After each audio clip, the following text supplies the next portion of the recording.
Greetings, denizens of the digital world. It is I, the Serial Killer, coming to you today on day 57 of the year of vlogging dangerously.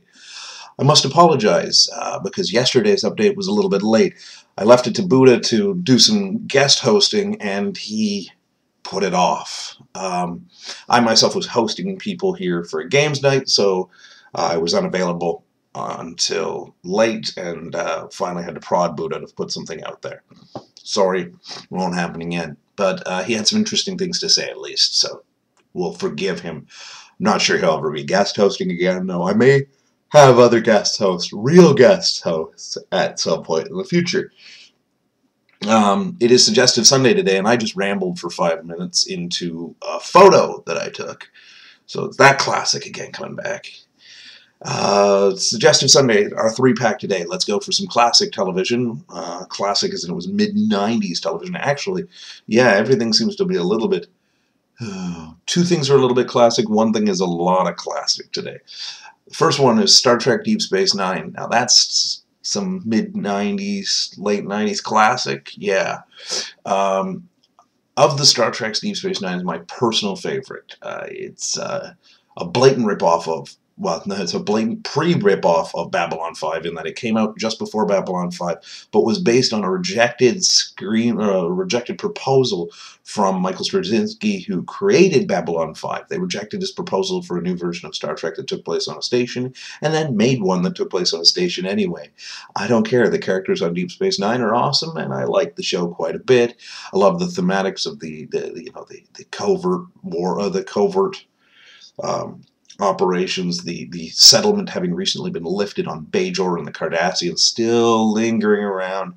Love the fact that Starfleet is placed in this position where they're trying to help the Bajorans while at the same time bring them into the Federation, while at the same time fending off the Cardassians, and then boom, they throw this wormhole into the mix with an entirely new group of people that are a pain in the ass. Now I'm in the 3rd season right now of rewatching it, and this is when the war ramps up. And yes, it is a Star Trek with a war, which is what I really dig as well. It's a theme that they hadn't really discussed in Star Trek before. They'd had battles, but never a war. So that's good. Yeah. And for music, because everybody needs a little bit of jazz in their life, I would recommend some John Coltrane.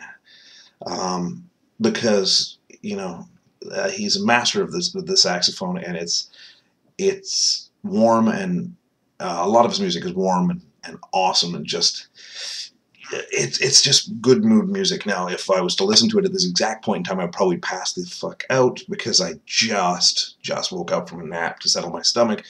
But I love listening to it. It makes for a good mix into the music, and it's an eclectic thing, because I have an eclectic taste in music anyway. When a lot of my music is more modern and hard and fast-paced, you know, every once in a while I need something just to soothe my brain, and that's what I go to, especially the song Stardust. Definitely a good, I just need to sit back and relax song. For reading, Neil Stephenson is my author of choice this week that I would recommend. In Snow Crash, he brought us a franchise enclave world where every block was a different kind of nationality, or a different enclave of people that lived there, and a different nationality. You'd have to have a different passport to be there, and they ran in franchises based on either ethnicity or commonality of faith or something of the like. And in that world, he threw in the world's baddest ass pizza delivery service run by, of course, the Mafia.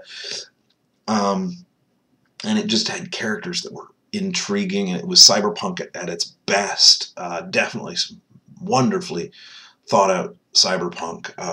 Now in Diamond Age, which is what I'm reading right now, he's brought us a world where nanofaxes can make, nanomachines can make just about anything you could ever imagine, but there's still stratification of rich and poor in a world where everything is at your fingertips because someone has to control the feed.